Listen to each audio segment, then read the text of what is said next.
بسم اللہ الرحمن الرحیم۔ السلام علیکم ناظرین، حضرت علی رضی اللہ عنہ نے دوسری شادی ام البنین سے کیوں کی؟ حالانکہ عورتیں تو اور بھی بہت تھی۔ جب رخصتی ہوئی تو زینب بنت علی نے ام البنین کو دروازے پر کیوں روکا؟ یہی ہماری آج کی ویڈیو کا موضوع ہے۔ ویڈیو انتہائی اہمیت کے حامل ہے، اس لیے ویڈیو کو آخر تک ضرور دیکھیں، اور اگر ابھی تک آپ نے ہمارے چینل کو سبسکرائب نہیں کیا ہے تو جلدی سے سبسکرائب کر کے بیل آئیکن کو بھی پریس کیجئے۔ ناظرین مکرم، حضرت زید بن ثابت رضی اللہ عنہ بیان کرتے ہیں کہ حضور نبی اکرم صلی اللہ علیہ وسلم نے فرمایا کہ بے شک میں تم میں دو نائب چھوڑ کر جا رہا ہوں، ایک اللہ تعالیٰ کی کتاب جو کہ آسمان اور زمین کے درمیان پھیلی ہوئی رسی کی طرح ہے، اور میرے اہل بیت، اور یہ کہ یہ دونوں اس وقت تک ہرگز جدا نہیں ہوں گے جب تک یہ میرے پاس حوض کوثر پر نہیں پہنچ جاتے۔ اس حدیث کو امام احمد بن حنبل رحمۃ اللہ علیہ نے روایت کیا ہے۔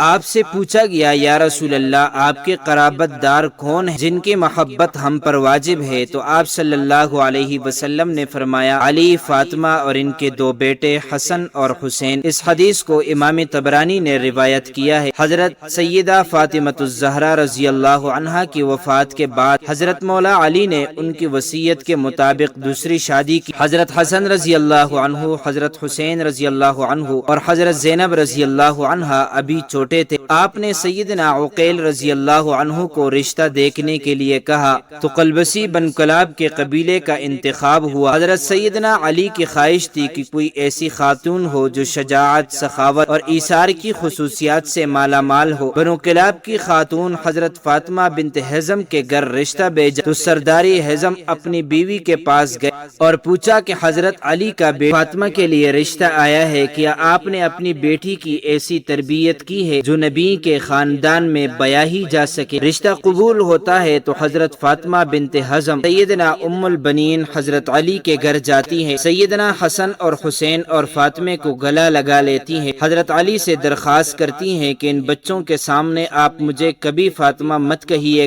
اس سے ان کی ماں یاد آئے گی۔ میں اس گھر میں ان کی ماں بن کر نہیں آئی بلکہ کنیز بن کر آئی، میرا یہ مقام نہیں کہ ان کی ماں کی جگہ لے سکوں۔ اس کے بعد آپ نے انہیں بیٹا نہیں کہا بلکہ ہمیشہ مولا کہتی رہی۔ ان کے چار بیٹے ہوئے، اس لیے انہیں ام البنین بھی کہتے ہیں، مطلب بیٹوں کی ماں۔ اپنے بیٹوں کو ہمیشہ حضرت حسن اور حضرت حسین کی طرف صرف اطاعت کا حکم دیا کرتی تھی، ادب سکھایا اور کہا جو وہ کہیں بس حکم بجا لانا ہے، بحث نہیں کرنی، یہ اہل بیت ہیں، ہم ان کے نوکر ہیں۔ حضرت عباس لشکر حسین کے سپہ سالار بھی رہے، شجاعت میں یہ ایک مقام رکھتے تھے، دونوں ہاتھ سے تلوار چلاتے تھے۔ جنگ صفین میں سیدنا علی نے ان کو بھیجا تو محمد بن حنفیہ رحمہ اللہ کہتے ہیں کہ مولا، آپ صرف عباس کو کیوں آگے بھیجتے ہیں؟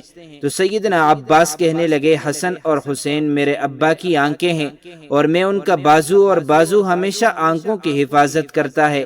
حالانکہ عمر میں حضرت حسن اور حسین سے چھوٹے تھے، ماں کی تربیت ہر مقام پر جھلکتی ہے۔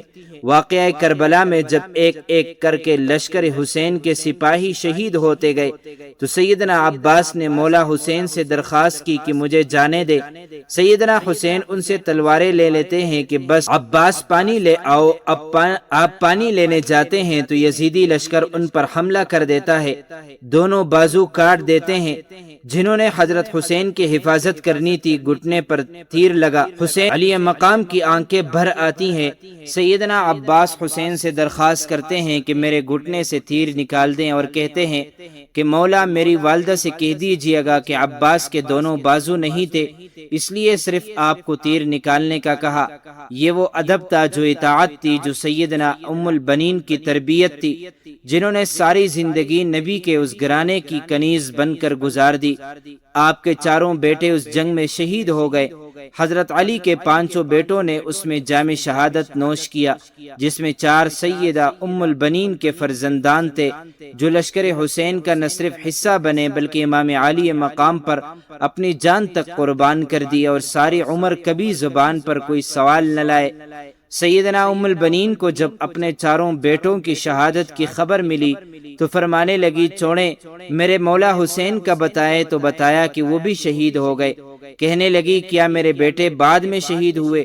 حضرت حسین سے تو بتایا کہ نہیں، وہ پہلے شہید ہوئے اور حضرت حسین کی حفاظت کے لیے بھی لڑے، تو شکریہ ادا کیا کہ انہوں نے بے شک حق ادا کیا ہے۔ وہ ماں تھی جو اہل بیت کے مقام کو سمجھتی تھی، جس نے سارے بیٹوں کو ساری عمر صرف اطاعت سکھائی، ادب سکھایا، خود کو اس گھر کی کنیز بنایا، اور سیدنا حسن اور حسین کو بیٹا نہیں بلکہ ہمیشہ مولا کہا۔